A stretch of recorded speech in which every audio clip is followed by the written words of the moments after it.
Representing India. Silver medalist representing India. Saina Nehwal.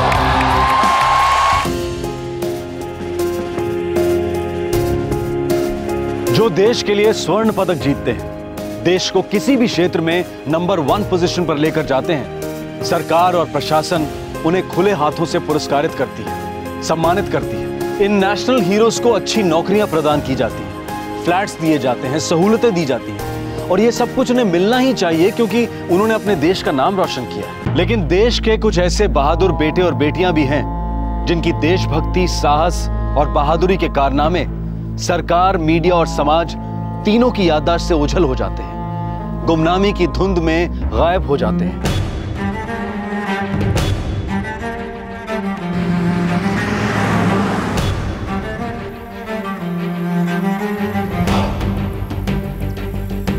बोला ना तुम दोनों को, साहब जी ऑफिस में नहीं है। तो कब लौटेंगे? ये तो बता नहीं सकता, 2 दिन, 7 दिन, 15 दिन, 1 महीना भी लग सकता है।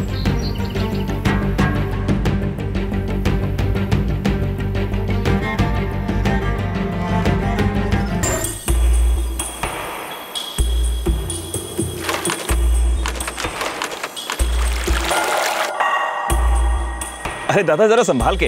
हाँ उतारिए उतारिए उतारिए। हाँ जरा हाथ लगे यार, आराम से। देखिए देखिए गिरे ना, कांच का चीज है।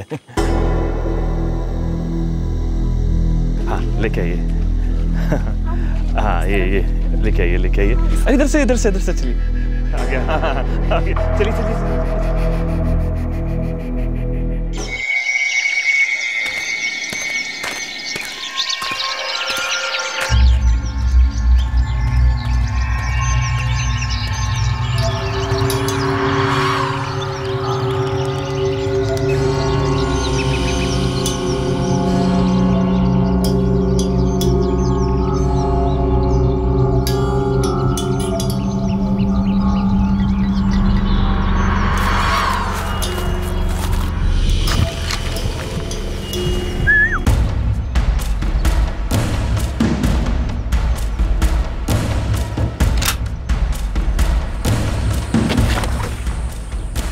आराम से, अपना मंटू है।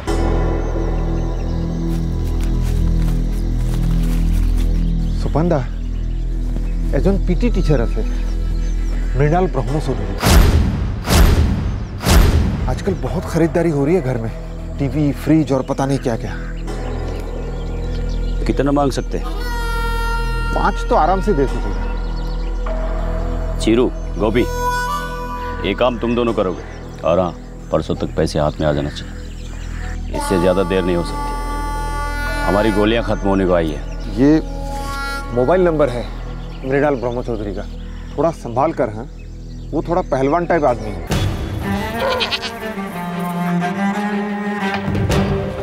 मधुदा, अंदर रबड़ था। था जब सुमित सर ने मुझे कंपास बॉक्स दिया था तब सब कुछ था इसमें। आपने छुआई क्यों? तुम दोनों दिन ब दिन छोटे होते जा रहे हो क्या? सुबह सुबह शुरू हो गए बस। माँ, दादा ने मेरे कंपास बॉक्स में से मेरा रबड़ घुमा दिया। ये बकवास कर रहा है, मैंने छुआ तक नहीं इसके रबड़ को। दादा ने मेरा ही बस रतन, यही कहीं होगा रबड़, मैं ढूंढ लूंगी। तुम चलो, स्कूल जाना है ना, बहुत देर हो गई। चलो। अगली बार अगर मेरा कंपास बॉक्स छुआ तो देख लूंगा तुझे। पहले अपनी शक्ल जाके आईने में देख।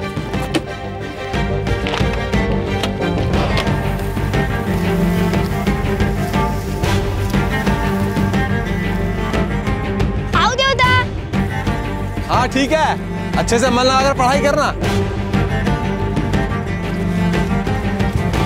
अरविंद,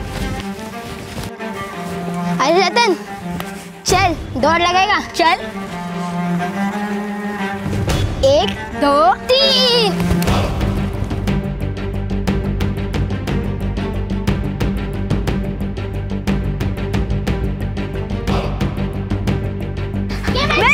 मैं जीता। मैं पहले आया। क्या बेटा, बस यहीं पर हाँफने लगे? तुम्हारे घर से स्कूल सिर्फ 1 किलोमीटर की दूरी पे और तुम्हारा ये हाल है। Come on fast, school class में जाओ। चलो चलो चलो, शाबाश। चलो क्लास में जाओ।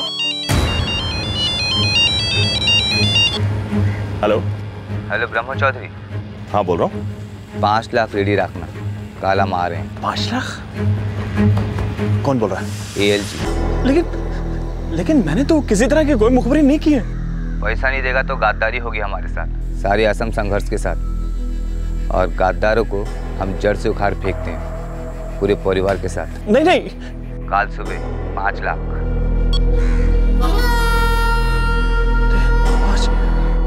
सन 2004 उत्तर पूर्वीय राज्य आसाम में अलगाववादी शस्त्र संगठनों के बीच पावर स्ट्रगल अपनी पीक पर था।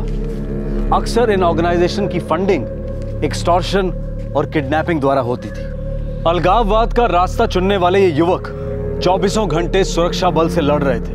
उन्हें हर वक्त फंडिंग की जरूरत होती थी, हथियारों के लिए, खबरियों के लिए, बेसिकली जिंदा रहकर लड़ने के लिए।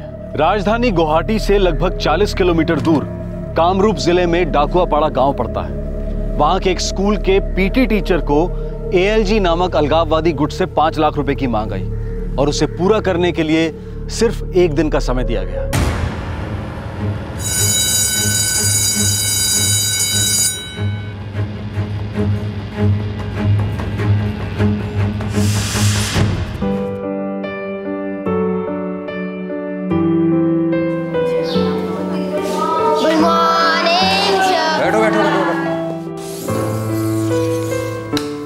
तुम में से ऐसा कितना बच्चा है जो ये मानता है कि पृथ्वी गोल नहीं है? नहीं सर, पृथ्वी गोल है। पृथ्वी गोल है?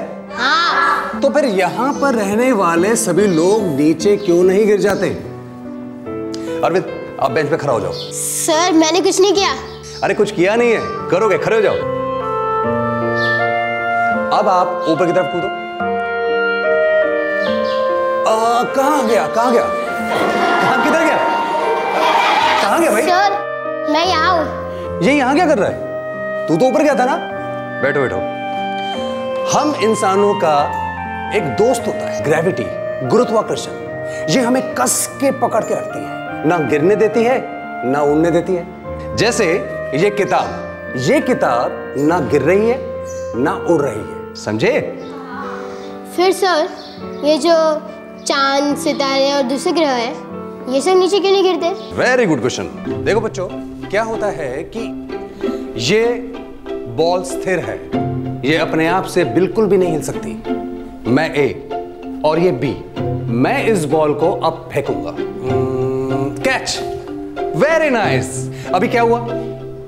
इस पूरी क्लास के अंदर ये बॉल किसी और के पास नहीं गया, रतन के पास क्यों गया? क्योंकि आपने मेरी तरफ फेंका। Very nice.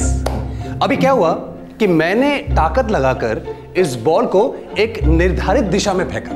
एक बात हमेशा याद रखो, कोई भी चीज अपने आप से 1 इंच भी नहीं हिल सकती जब तक बाहर की कोई ताकत आकर उस पर अपना प्रभाव ना लगाए। यह है न्यूटन का पहला लॉ ऑफ इनर्शिया, समझे? Very good.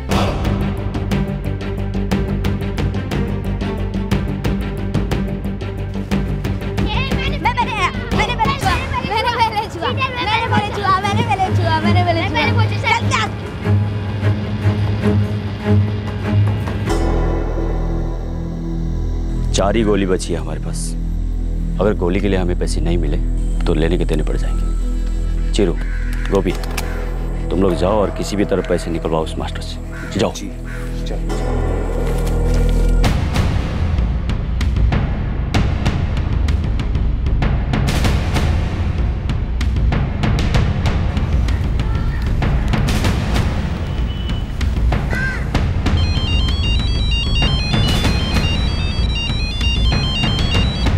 हेलो मास्टर जी, चुपचाप स्कूल के आंगन में आके पैसा हमारे हवाले कर दो। भाई सुनो तो सही, आप सुन ही नहीं रहे हैं मेरी बात। बाहर आके सुनाना, पहले पैसा हमें दे दो।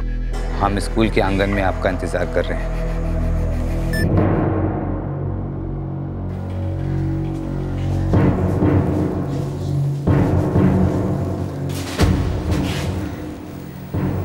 मृणाल सर आप परेशान लग रहे हैं। नहीं समझ, मैं ठीक हूँ। सर आप ठीक नहीं लग रहे हैं।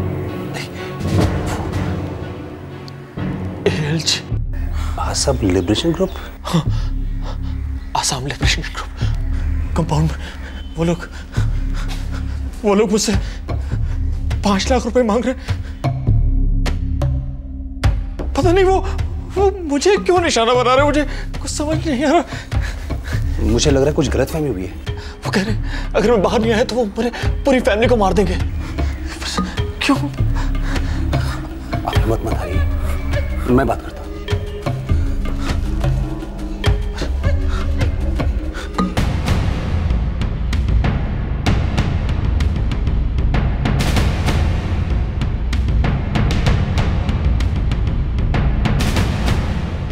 पैसा कहाँ है? देखिए 2 मिनट बात करते हैं हम लोग। पहले पैसा दो। पैसा कहाँ है? देखिए आपको कोई गलतफहमी हुई है, पैसा नहीं है। गलतफहमी तुझे हुई है मिनल मास्टर। देखिए मेरी देखो, हम लोगों को सिर्फ 5 लाख रुपए चाहिए। जिसके पास जितना पैसा है वो सब लेके आ जाए, नहीं तो हम सबको खत्म कर देंगे। हमारे पास ग्रेनेड भी है, सबको उड़ा दे लेंगे। जल्दी करो, जल्दी करो।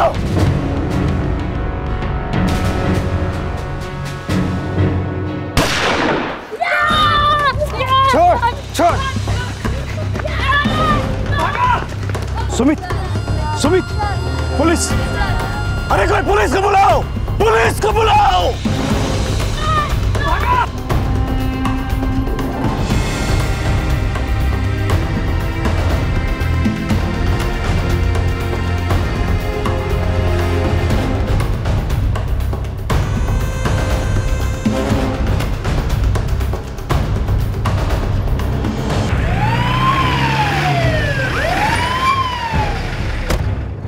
फौरन एम्बुलेंस को बुलाओ।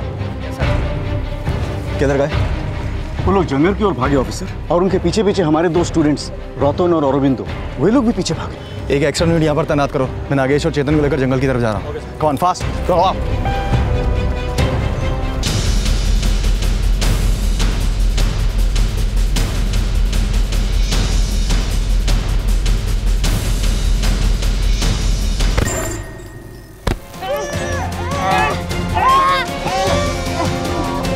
पकड़ो इसको।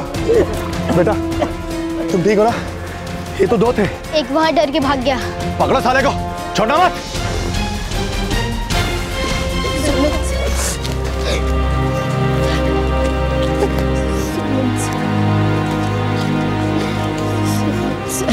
और यहाँ पर लाने से पहला इनका मौत हो चुका है।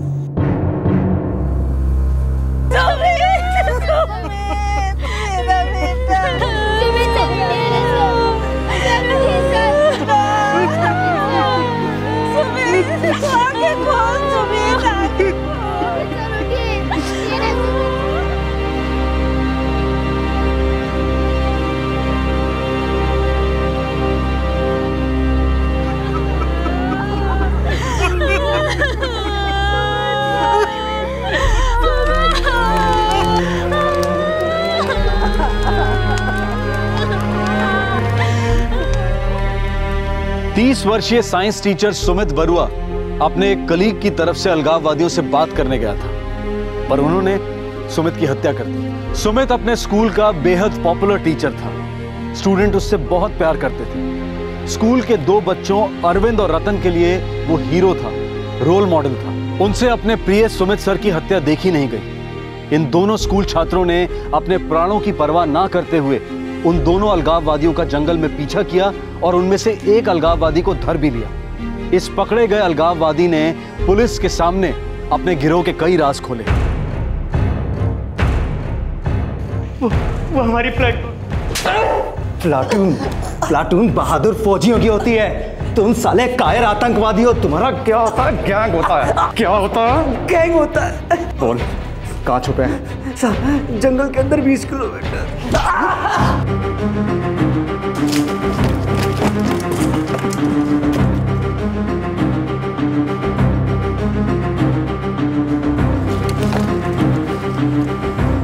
आग गरम, वो ज्यादा दूर तक नहीं जाएंगे। चलो।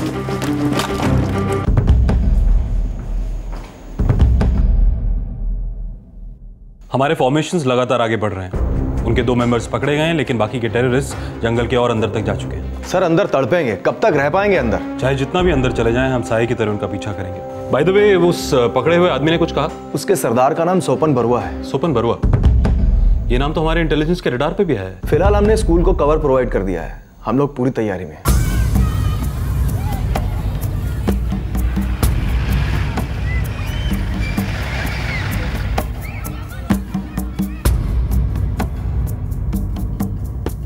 पता नहीं क्यों ऑफिसर, वे लोग हमारे स्पोर्ट्स टीचर मृणाल ब्रह्म चौधरी से इतने पैसे क्यों मांग रहे थे? अरे सुमित तो उन्हें सिर्फ बताने गया था कि उनको किसी तरह की गलतफहमी हुई है, एंड दे शॉट हिम, सीधे गोली मार दी। देखिए प्रिंसिपल साहब, आपके वो 2 स्टूडेंट्स काफी बढ़िया काम किया उन्होंने, लेकिन अब उन दोनों की लाइफ को काफी खतरा है।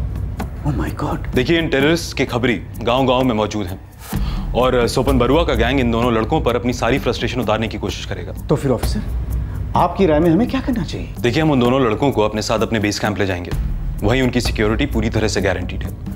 Very good. और इनकी फैमिलीज को भी समझाना होगा principal, this is very serious. Okay.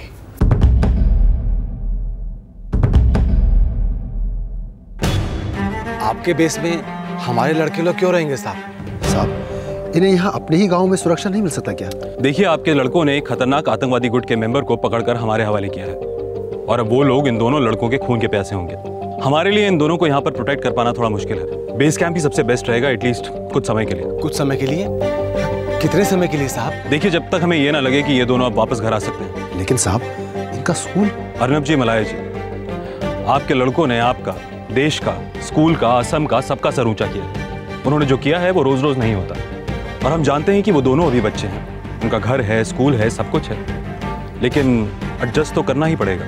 School miss करना होगा। क्या बात करते हैं साहब, परीक्षा सर पर है, इनका तो पूरा साल खराब हो जाएगा। जी नहीं होगा, मैंने स्कूल के प्रिंसिपल से बात कर ली है, ये लोग वापस आकर अपनी सारी परीक्षाएं दे पाएंगे। मतलब आप इन्हें वहां पर लंबे समय तक रहने के लिए लेके जाना चाहते हैं? आप भी तो अपने बच्चों की एक लंबी उम्र चाहते हैं ना, तो प्लीज हमारे साथ कोऑपरेट कीजिए।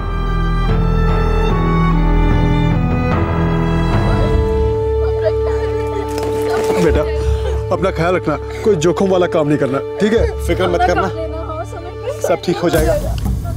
एक मशवरा है आप दोनों परिवारों के लिए और पूरे गांव के लिए, आप सब लोग अपनी जबान पर ताला लगा के रखेंगे। कोई भी इन दोनों लड़कों के बारे में, इस किस्से के बारे में या किसी भी चीज के बारे में किसी से कोई बात नहीं करेगा। समय बहुत खराब चल रहा है, कोई किसी का नहीं है, ठीक है?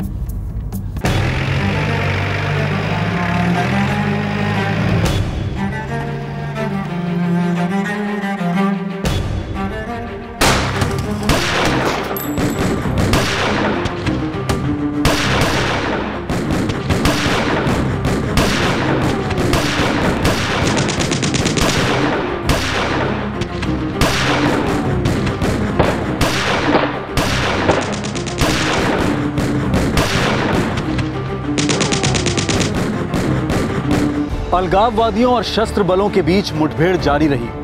कुछ लोग मारे गए, कुछ पकड़े गए, लेकिन इसके बावजूद लोगों के बीच उनका खौफ कम नहीं हुआ। उनकी धमकियां अक्सर सच हो जाती थी। इन दोनों स्कूल बॉयज अरविंद और रतन की जान को खतरा एक कड़वा सच था। इन दोनों टीनेजर्स की जिंदगी मानो एक वन वे स्ट्रीट में दाखिल हो गई थी, जहां हर कदम पर एक रेड सिग्नल था।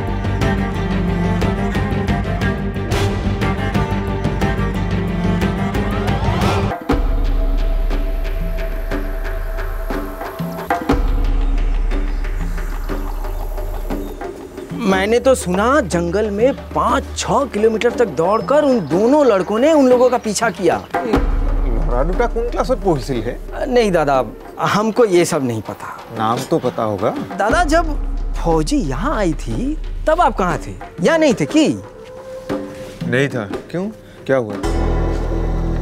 अरे अगर आप उन दोनों बच्चों का नाम भी लिया ना तो दाएं दाएं फौजी आपको गोली मार देगी। मतलब लड़के फौजियों की हिरासत में हैं, उनकी कैंप में? क्यों? नहीं दादा, हमको वो सब नहीं पता।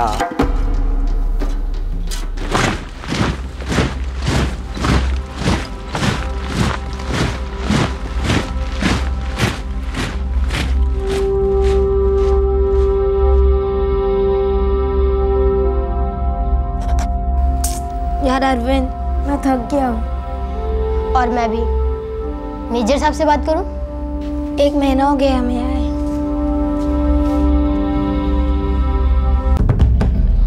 आई अंडरस्टैंड बॉयज कि ये माहौल तुम्हारे लिए एकदम अलग है, लेकिन वो अब तक तुम लोगों के लिए घात लगाए बैठे हैं। हम लोग उनसे लड़ रहे हैं, लेकिन ये लड़ाई कुछ दिन तक और चलेगी। घर की याद आ रही है। माँ देवता, कितना समय हो गया, देखा तक नहीं उन्हें। देखो बॉयज, मजबूत बनना पड़ेगा हमारे जवानों की तरह।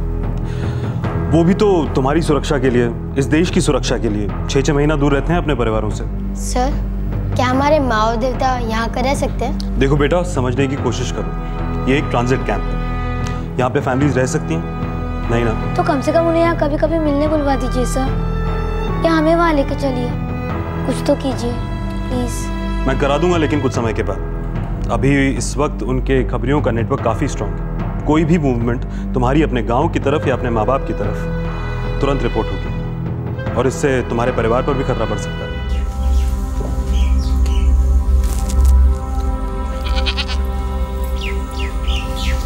2 महीने हो गए, रतन की कोई खबर नहीं। मेरी फौजियों से बात हुई थी पारोमिता, वो कह रहे थे कि अभी ठीक समय नहीं है उन्हें घर भेजने का। पता नहीं क्या होगा।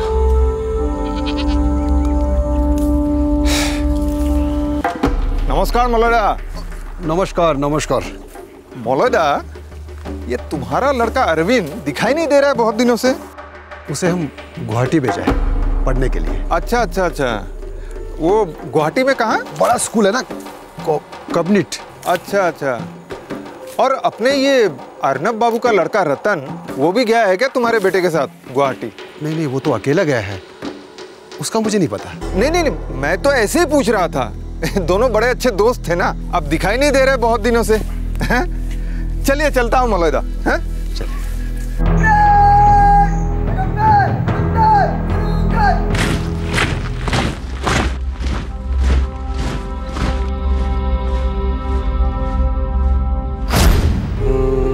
Catch, very nice.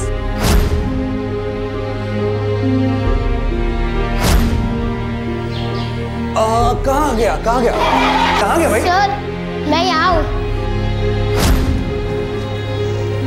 चल यार, रेस लगाते हैं। नहीं यार, मन नहीं कर रहा है।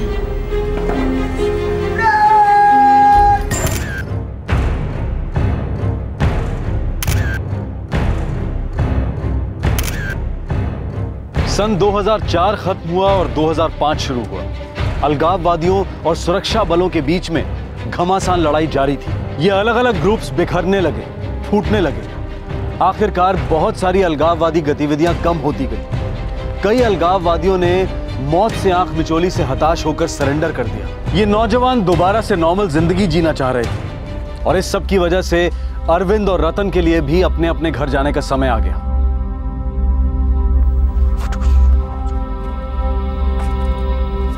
ओए रोंदरू, अच्छे से देख ले अपना कंपास बॉक्स। सारी की सारी चीजें वही हैं, कोई भी चीज इधर से उधर नहीं हुई है, समझा?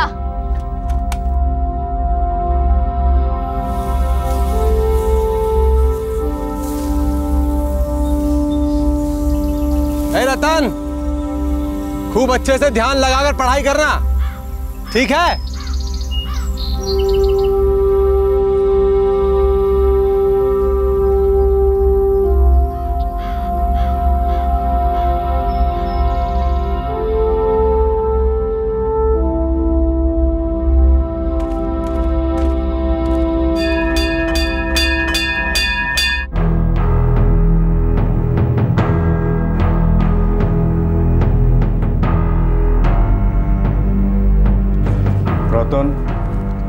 और अरविंदो, हम सभी टीचर्स और बोर्ड ये जानते हैं कि तुम लोगों पे क्या बीती है। इतने दिनों से स्कूल से बाहर रहना, पढ़ाई के बिना रहना इतना आसान नहीं होता। लेकिन बेटे, आगे बढ़ने के लिए एग्जाम्स तो देने ही पड़ेंगे। इसलिए हम स्कूल वालों ने यह फैसला लिया है कि तुम दोनों के लिए दोबारा से एग्जाम लिया जाए। लेकिन हाँ, एग्जाम्स तुम दोनों को पास करने ही पड़ेंगे।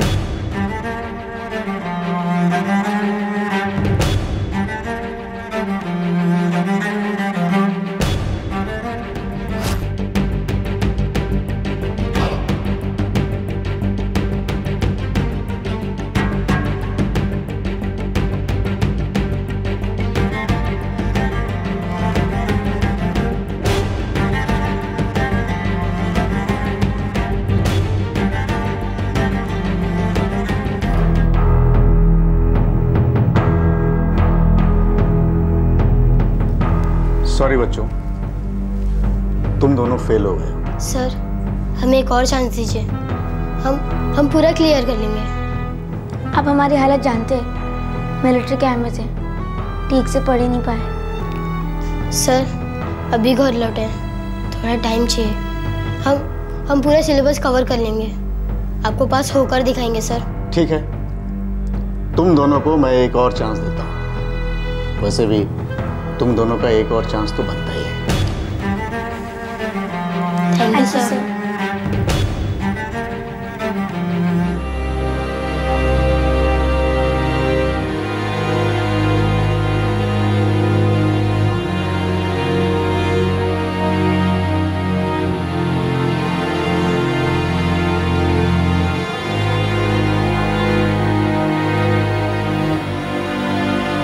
अच्छा लगता है बेटा तुम्हें इतनी मेहनत करते हुए देखकर, इतनी पढ़ाई करते हुए देखकर। देवता, कुछ किताबें चाहिए, कुछ गाइड्स भी खरीदनी होंगी।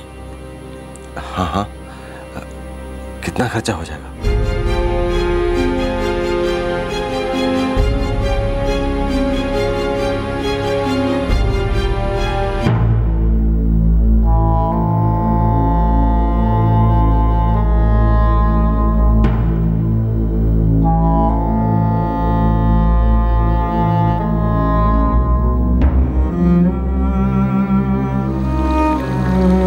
अच्छा रहा।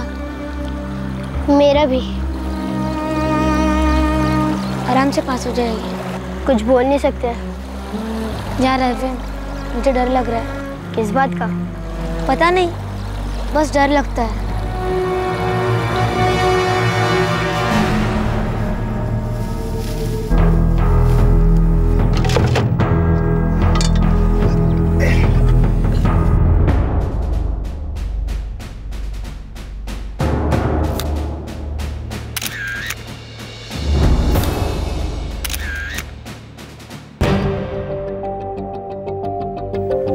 ICCW,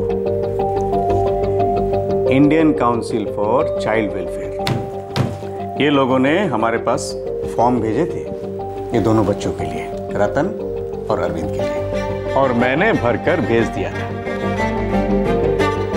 ये सोचा कि क्या पता, हो सकता है कि इन दोनों बहादुर बच्चों को राष्ट्रीय बहादुरी पुरस्कार के लिए नॉमिनेट कर लिया जाए। और खुशी की बात यह है कि हमारे दोनों बहादुर बच्चों को नॉमिनेट कर लिया गया। दिल्ली बुलाया इन दोनों को। प्रधानमंत्री अपने हाथ से इन दोनों को पुरस्कृत करेंगे और फिर ये दोनों बच्चे, बल्कि सभी बच्चे राष्ट्रपति से भी मिलेंगे। और फिर सभी बच्चे 26 जनवरी के दिन परेड में भी शामिल होंगे, राजपथ पर। गांव वालों, ये पहली बार ऐसा हो रहा है कि हमारे गांव का कोई सदस्य को इतना बड़ा पुरस्कार मिलने जा रहा है। अरविंद और रतन ये दोनों दिल्ली जा रहे हैं बहादुरी पुरस्कार में समारोह में हिस्सा लेने, और प्रधानमंत्री इनको पुरस्कार प्रदान करेगा और ये राष्ट्रपति से भी मिलेंगे। वाह बच्चों वाह, तुम दोनों ने ना इस गांव का नाम रोशन कर दिया।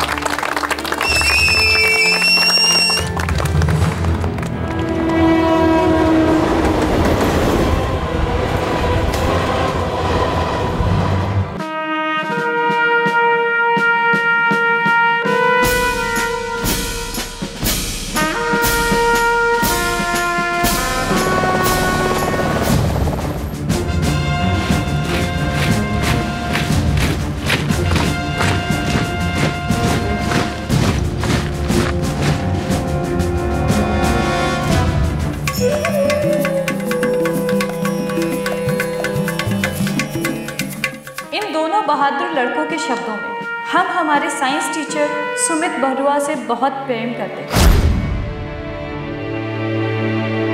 आतंकवादियों ने उन्हें मार डाला। उनकी लाश स्कूल के कंपाउंड में पड़ी देखकर हमसे रहा नहीं गया और हमने उनका पीछा किया। 13 साल के रतन और 15 साल के अरविंद, इन दोनों बच्चों ने अपनी बहादुरी का प्रदर्शन किया और सशस्त्र आतंकवादियों का पीछा किया और उन 2 दरिंदों में से एक को पकड़कर पुलिस के हवाले कर दिया। रतन विश्वास और अरविंद दास, डाकोपारा गांव, जिला कामरूप, आसाम।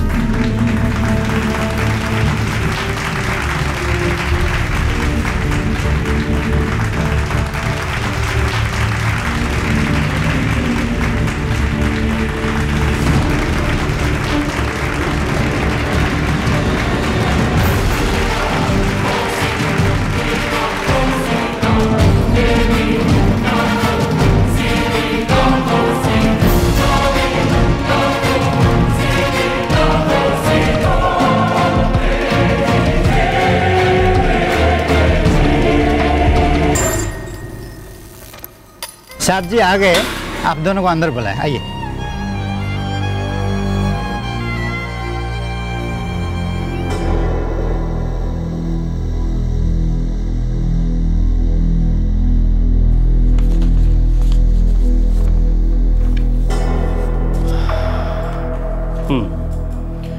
आप दोनों हमसे चाहते क्या हो? हमें नौकरियां चाहिए सर। कोई भी सरकारी नौकरी चलेगी सर, बस परमानेंट हो। हम जान लड़ाकर काम करेंगे सर। मैं कोई उद्योगपति या किसी सरकारी नौकरी का ठेकेदार तो हूँ नहीं। ज़्यादा से ज़्यादा मैं आपका नाम रिकमेंड कर सकता हूँ। आप एक शब्द भी कहेंगे तो हमें कोई भी नौकरी दे देगा। आप हमारे ज़िले के राजा से कम नहीं सर। बस बस, ये राजा बाजा दोबारा बोलने की ज़रूरत नहीं है। ये लोकतंत्र है, लोकतंत्र। और मैं जनता का नौकर। अगर मैं राजा की तरह बर्ताव करूँगा तो हमारी पब्लिक कहेगी, देखो इलेक्शन जितवा दिया, अब अपनी मनमानी कर रहा है।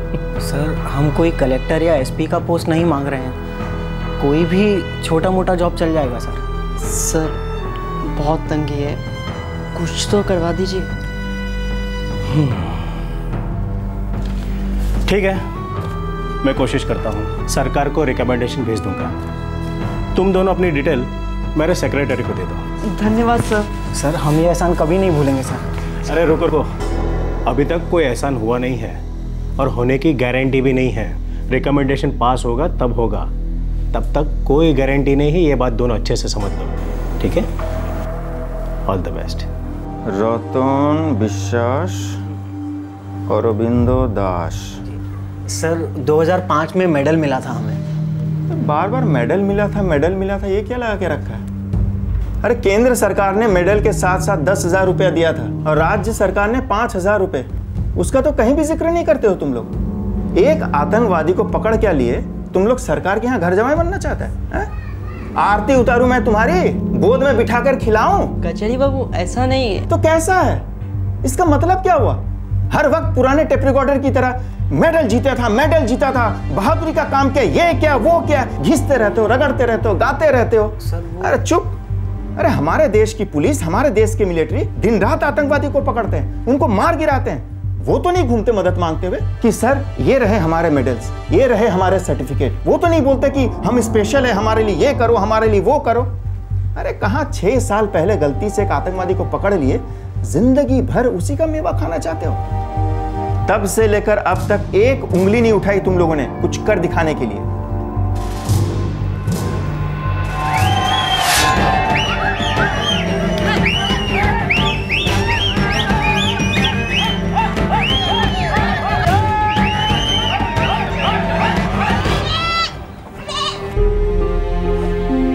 मेरा बेटा सुमित अब तुम्हारे अंदर जीता है। आओ गले लग जाओ मेरे बच्चे, आओ मेरे पास आओ।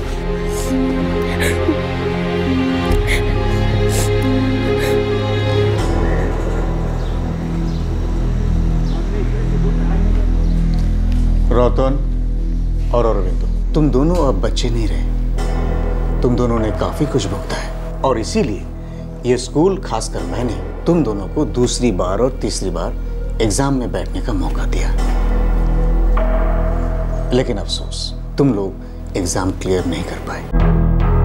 ये एग्जाम एजुकेशन सिस्टम की एक अहम मांग है जिसे हर बच्चे को पास करना होता है, मगर तुम दोनों इस बार भी फेल हो गए। सर, सच कह रहे, हम पूरी कोशिश कर रहे हैं और पता नहीं क्यों ठीक से पढ़ नहीं पा रहे। बुक्स खरीदने के भी पैसे नहीं हैं। सुमित सर जब तक थे तब तक हमारे नंबर अच्छे आते थे, पर जब से हो गया तब से हमारे दिमाग काम ही नहीं कर रहा सर। देखो बच्चों, तुम लोग सच्चाई को समझने की कोशिश करो क्योंकि ये स्कूल तो अब तुम्हें चांस देने से रहा, और मुझे नहीं लगता कि कोई और स्कूल भी तुम्हें चांस देगा। इसलिए बेहतर यही होगा कि तुम लोग कुछ और काम सीखो, कुछ और करो, क्योंकि रेगुलर स्कूल तो शायद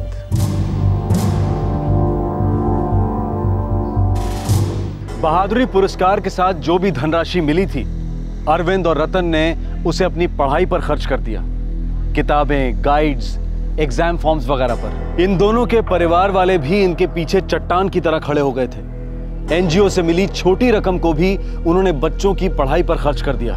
लेकिन रतन और अरविंद फिर से वही जिज्ञासु और उत्साही स्टूडेंट्स नहीं बन पा रहे थे जो वो अपने सुमित सर के साथ हुआ करते थे। अब ये दोनों लड़के जिंदगी के पहाड़ को ताक रहे थे।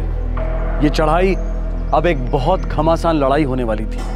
ए रतन, कोई जबरदस्ती नहीं है बेटा, नहीं हो रहा है तो नहीं हो रहा है। चलो बंद करो किताबें, कोई दूसरा काम शुरू करो। लेकिन देवता। अरे क्या तेरा लेकिन वेकिन रे हैं? तेरी पढ़ाई के लिए किताबें कहां से आएंगी? कहां से हम इतना खर्चा उठाएंगे? देख बेटा, अब तुझे हाथ पैर मारना होगा, जिंदगी के समंदर में तैरना होगा, समझ गया बेटा? देख अरविंद, तुमने जान लड़ा दी पढ़ाई के लिए, पूरा कोशिश किया। हाँ देवता। बस अब आगे बढ़ेंगे।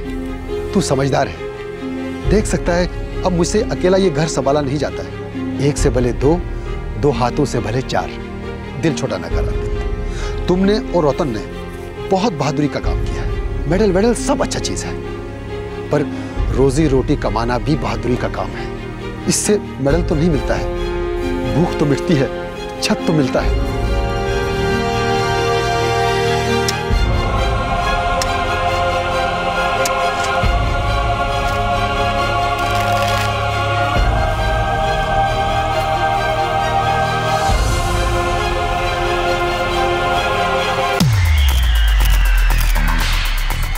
फ्रैंकली मैं आज तक समझ ही नहीं पाया कि अपने आप के लिए खेलने का मतलब क्या होता है। मैं तो सिर्फ टीम के लिए खेलता हूँ। मेरा मकसद तो सिर्फ देश के लिए खेलना होता है, देश के रिकॉर्ड्स के लिए होता है। मेरी रिकॉर्ड्स पर कभी नजर नहीं होती। मैं बस देश को जिताना चाहता हूँ। अरुण, आप देश के लाखों बच्चों के रोल मॉडल हैं और वो सभी चाहते हैं कि वो आपकी तरह खेलें। तो आप उनके लिए क्या मैसेज देना चाहेंगे? हाँ, मैं बस इतना कहना चाहूँगा कि जिस तरह अर्जुन को मछली की आँख दिखती, उन्हें विकेट्स, बाउंड्रीज दिखनी चाहिए। एंडोर्समेंट्स, पैसा, नाम, ये सब बात की चीज़ें। वो सिर्फ कंट्री के लिए खेलें, निडर होकर खेलें।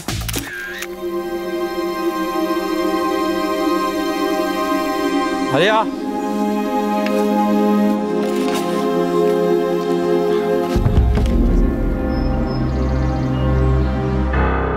चल रहा है यार, बस घर पर टेंशन रहती है, काम नहीं, पैसा नहीं। मेरे घर नया टेंशन है। अब बोल रहे हैं उम्र हो गई, शादी कर लो। इतने पैसे कमा लेता है जो बीवी कर पाएगा? नहीं यार, जिस दिन मजदूरी का काम मिला उस दिन दो पैसे हाथ होते हैं। बीवी करने का चांस ही नहीं है। घर वालों के पुराने ख्यालात कि तकदीर बदलेगी शादी कर। अरे अरविंद, रतन, तुम लोगों ने इतना बड़ा शेर मारा था तो सरकार को तुम्हारे लिए कुछ करना चाहिए। आखिर स्वयं प्रधानमंत्री जी तुम्हारे गले में मेडल डाला था। काका, कोशिश तो जारी है, लेटर लिखा है सरकार को, अब बस इंतजार कर रहे हैं जवाब। आदरणीय प्रधानमंत्री महोदय जी, आपको शायद हम याद भी नहीं होंगे। 2005 में 26 जनवरी को आपने हमें बाल बहादुरी का मेडल दिया था। रतन विश्वास और अरविंद दास, डकवापुरा गांव, कामरूप डिस्ट्रिक्ट और असम से। हाँ ठीक है। भीख जैसा तो नहीं लग रहा ना? नहीं यार, हम तो नागरिक होने के नाते अपील कर रहे हैं ना। पोस्ट कर दे यार ये लेटर। अब तक तो आ जानी चाहिए। चिट्ठी आई क्या डाक बाबू? नहीं, अभी आई नहीं है तुम्हारी चिट्ठी। पर चिट्ठी लिखे अब 1 महीना हो गया। दिल्ली बहुत दूर है ना, तुम तो जानते ही हो। गए थे ना मेडल लेने। तब तो छोटे थे। हाँ, अब बड़े हो गए हो। देखो, चिंता करने की कोई बात नहीं है। चिट्ठी जैसे ही आएगी भिजवा देंगे हम।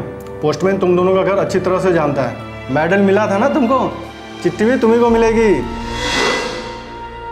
सच कहूं तो 10 में से 9 लोग तुम्हारी तरह ऐसे आतंकवादी का पीछा नहीं करते।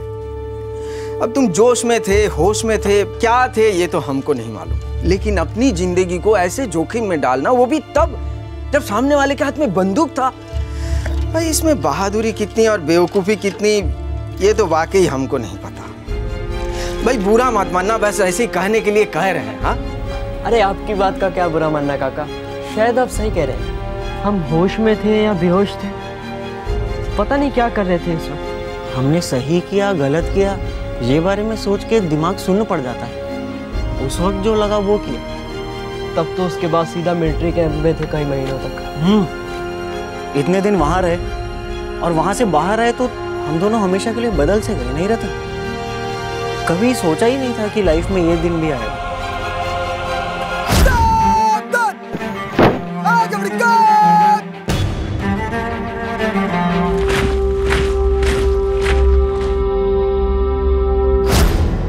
अच्छा, जब इतने समय से तुम लोग मिलिट्री कैंप में रहे हो तो वहीं जाकर क्यों नहीं नौकरी वोकरी मांग लेते? क्रिकेट द्वारा देश की शान बढ़ाने के लिए भारतीय क्रिकेट टीम के रन मशीन कहलाने वाले अरुण बत्रा को आज भारतीय सेना ने ऑनरेरी मेजर के खिताब से पुरस्कारित किया। ये खुशी मैं आज बयान नहीं कर सकता। ये पोस्ट, ये यूनिफॉर्म मेरे बचपन का सपना था जो आज सच हुआ है। I love my India.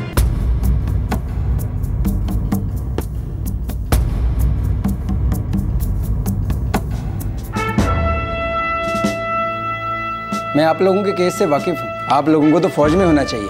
Thank you sir. Sir आप ही कुछ कर सकते हैं। जो भी करना है आप दोनों को करना है। आर्मी की जॉब के लिए कुछ सिलेक्शन प्रोसीजर होते हैं, टेस्ट देना पड़ता है, एग्जाम होते हैं। हम तैयार हैं सर। हम सब टेस्ट दे देंगे सर, बस एक मौका मिलना चाहिए। जरूर, गिव योर बेस्ट शॉट। लेकिन इस साल तो एग्जाम की डेट निकल चुकी है। अभी आप लोगों को अगले साल अप्लाई करना पड़ेगा, ठीक है? और कुछ? वहाँ काम जरूर मिलेगा। मुझे भी ऐसा लगता है। अगले साल फॉर्म निकलते ही भर दूंगा। हो जाएगा तो बहुत अच्छी बात है बेटा। फौज में जवान की तनख्वाह भी अच्छी होती है और शायद रहने को घर भी मिल जाएगा। अरे माँ, बहुत लोग काम करते हैं वहाँ पे। मैंने और रतन ने वहाँ 4 महीने काटे। सब जानते हैं वहाँ कैसे चलता है। हमें तो वो जरूर ले लेंगे। तुम दोनों ने फौजी नौकरी के बारे में पहले ही सोच लेना चाहिए था। वैसे काम भी तो तुम लोगों ने फौजियों जैसा ही किया था। तुम जैसे बहादुरों की जरूरत फौज में है। हाँ देवता, हम लोगों को पहले ही अप्लाई कर देना था आर्मी में। चलो देर से पर दुरुस्त। सुमित बरुआ, रतन और अरविंद का प्रिय साइंस टीचर किसी दूसरे टीचर के हित में अलगाववादियों से समझौता करने गया था। सुमित एक सरकारी नौकरी में था। उसकी मृत्यु के बाद उसके बच्चों को फ्री एजुकेशन प्रदान की गई। उसकी विधवा और परिवार वालों के लिए हर महीने पेंशन की व्यवस्था की गई।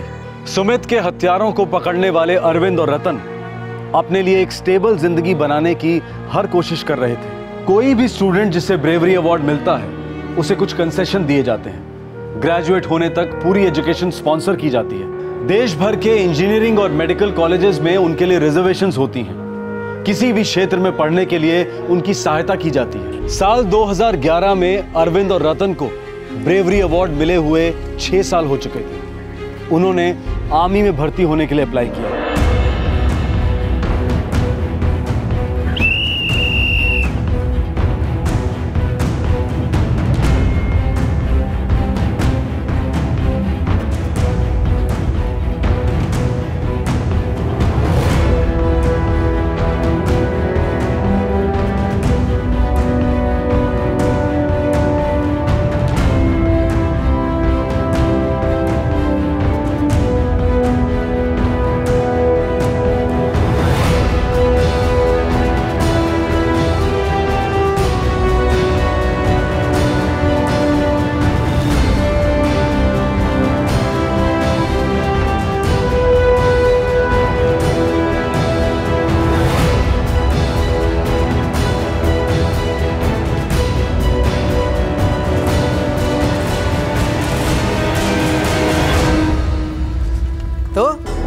कब आ रहा है बुलावा?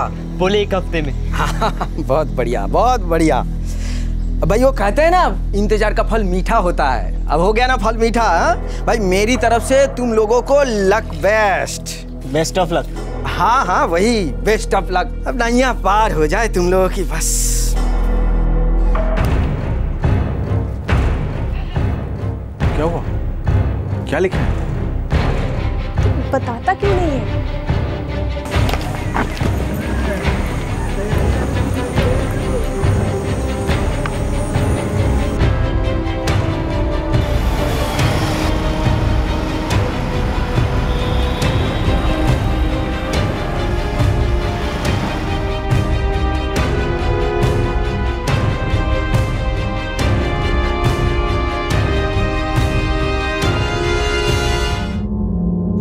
इतने सालों के बाद तुम दोनों को देखकर अच्छा लगा।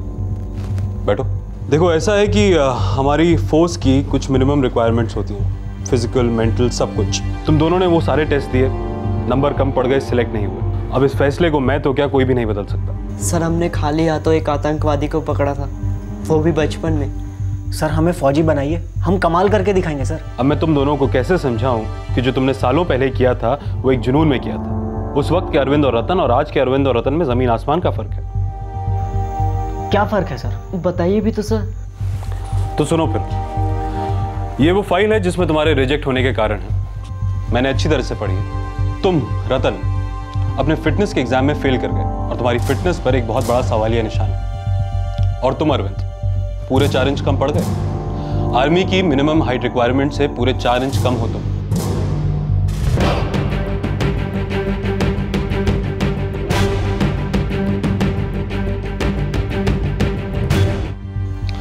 देखो मुझे तुम दोनों के साथ पूरी सहानुभूति है, मगर फौज में तो मैं तुम्हारे लिए कुछ नहीं कर सकता। I am sorry, really sorry. ताकत, पावर कहां से आती है इंसान में? ये ताकत इंसान के शरीर से नहीं, हाथ में पकड़े हथियार से नहीं, ताकत आती है इंसान के दिमाग से, इंसान के उस नजरिए से। और अगर आप में वो हौसला, वो विश्वास है कि आप किसी के लिए कुछ भी कर सकते हैं, तो आप जरूर कीजिए, क्योंकि ताकत और हिम्मत इंसान की वो पहचान है जिससे वो सिर्फ अपने लिए नहीं, दूसरों के लिए किसी भी माहौल में डटकर खड़े हो सके। मैंने तुम दोनों के सारे डिटेल्स नोट कर लिए हैं और अब मैं इसे आगे भी बढ़ाऊंगा। लेकिन हाँ, एक बात और, जब तक तुम दोनों को हमारे यहाँ से या कहीं दूसरे जगह से बुलावा ना आए तो यहाँ आके खड़ा मत हो जाना, अच्छा नहीं लगता, समझे? जाओ।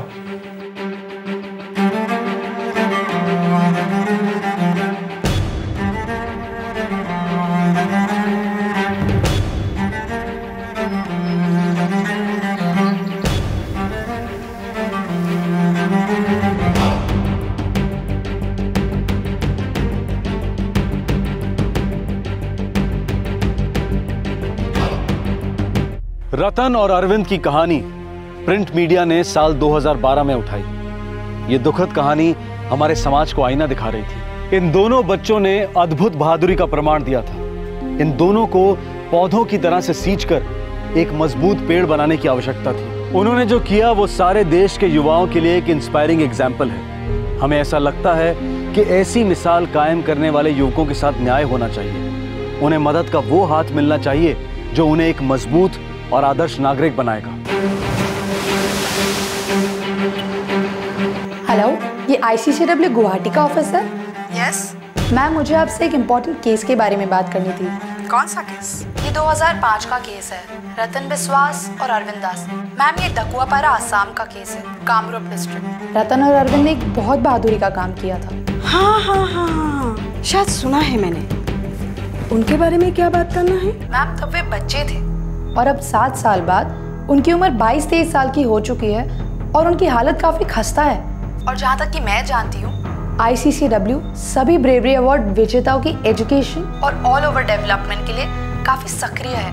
मैं आपसे अपील करना चाहती हूँ कि इन दोनों के लिए भी कुछ किया जाए। रतन बिस्वास और अरविंदो दास।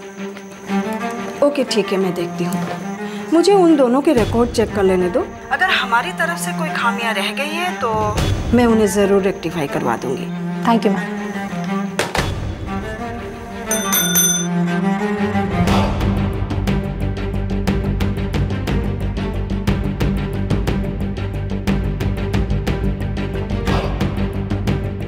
हम अपने दर्शकों को बता दें कि हमारा आज का एक केस आसाम के कामरूप जिले के डाकुआपाड़ा गांव के इन 2 युवकों की जिंदगी पर आधारित है, रतुल और ऋतुपर्णा। रतुल और ऋतुपर्णा की दास्तां हमें प्रिंट मीडिया के एक न्यूज आर्टिकल से पता चली और हमने ये बात ICCW के आसाम स्टेट ब्रांच के अधिकारियों के सामने रखी।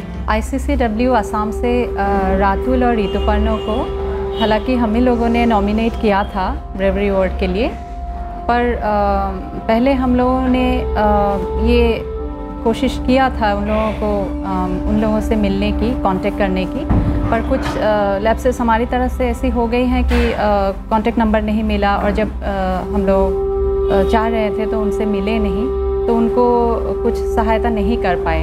ICCW के आसाम स्टेट ब्रांच के अधिकारियों ने बहुत ही खेद व्यक्त करते हुए और अपनी भूल सुधारते हुए रतुल और ऋतुपर्णा को ICCW के गुवाहाटी ऑफिस में बुलवाया और आश्वासन दिया कि उन दोनों को अपनी जिंदगी में कुछ करने का और आगे बढ़ने का अवसर दिया जाएगा। रातुल और ऋतुपर्णा, आप दोनों का फॉर्म भर लिया है मैंने, और आप लोगों का पेपर्स भी चेक कर लिया है, और आप लोगों को जितनी हो सके आप लोगों के क्वालिफिकेशंस के मुताबिक अच्छी से अच्छी नौकरी दिलवाने की कोशिश करेंगे हम लोग। उसके लिए हम लोग आप लोगों को चीफ मिनिस्टर से भी मिलवाएंगे और गवर्नर साहब से भी मिलवाएंगे, और जितना हो सके हम लोग करेंगे।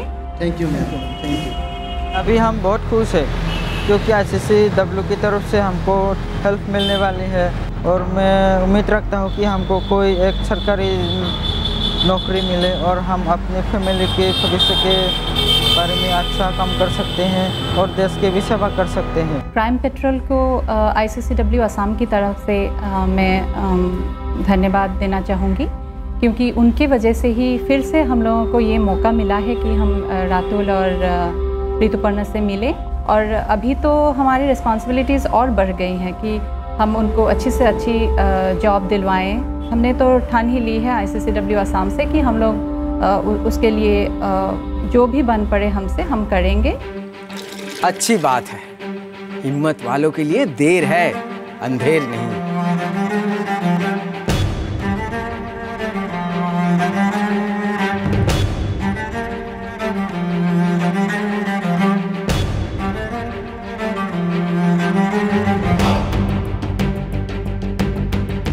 हमें विश्वास है और पूरी उम्मीद है कि ये दो नौजवान जो पिछले 7 सालों से नाउम्मीदी की दीवार पर अपना सर पटक रहे थे, अब इनके साथ ऐसा नहीं होगा। इन्हें नई दिशा मिली है, अवसर मिला है, और ये उसका लाभ उठाकर अपनी जिंदगी में कुछ कर दिखाएंगे। अपॉर्चुनिटी की खिड़की हर इंसान को मिलनी चाहिए। अब वो इस खिड़की से बाहर निकलकर आसमान छूता है, 1-2 पायदान चढ़ता है या फिर नीचे गिरता है, ये हर एक की अपनी कैपेसिटी है, अपना हार्डवर्क है, और शायद थोड़ा सा हिस्सा किस्मत का भी है। लेकिन अवसर मिलना किस्मत नहीं होना चाहिए, ये एक संवैधानिक अधिकार होना चाहिए। देश के लिए जीता गया कोई स्पोर्ट्स वर्ल्ड कप या कल्चरल अवार्ड और देश की सुरक्षा के लिए अपनी जान पर खेलकर किसी अलगाववादी को पकड़ना, इन दोनों में अंतर करना बहुत बड़ा अन्याय है। अलगाववादियों के खिलाफ लड़ने वाले आम नागरिक भी उतने ही बड़े हीरो हैं जितने कि ओलंपिक्स में मेडल लाने वाले और क्रिकेट में रिकॉर्ड्स बनाने वाले। आज युवा भारत के पास रोल मॉडल्स की कमी है, और अगर हम ऋतुपर्णा और रतुल जैसे बहादुर लड़कों को हीरो बनाने की बजाय, उन्हें रोल मॉडल्स बनाने की बजाय कड़वाहट और गुमनामी के कुएं में डूबने देंगे, तो फिर हम स्कूल और कॉलेजेस में बच्चों को किसके बारे में पढ़ाएंगे? वही 4 फ्रीडम फाइटर्स, वही 2 खिलाड़ी, एक डायरेक्टर, एक्टर या गायक। अगर हम अपने वर्तमान के हीरोज की सराहना नहीं करेंगे तो हम अपना नया भविष्य कैसे लिख पाएंगे? हमारी आज की युवा पीढ़ी के लिए रोल मॉडल्स कौन होंगे? क्राइम पेट्रोल की टीम ICCW यानी कि Indian council for child welfare की आसाम स्टेट ब्रांच को बहुत बहुत बधाई देती है कि उन्होंने आगे आकर नेशनल ब्रेवरी अवार्ड की गरिमा को बनाए रखने का जिम्मा लिया। आपसे फिर मुलाकात होगी क्राइम पेट्रोल दस्तक में एक और नए केस के साथ। क्राइम पेट्रोल के और भी दिलचस्प कहानी देखने के लिए हमारे चैनल को सब्सक्राइब करें और बेल आइकॉन दबाना न भूलें।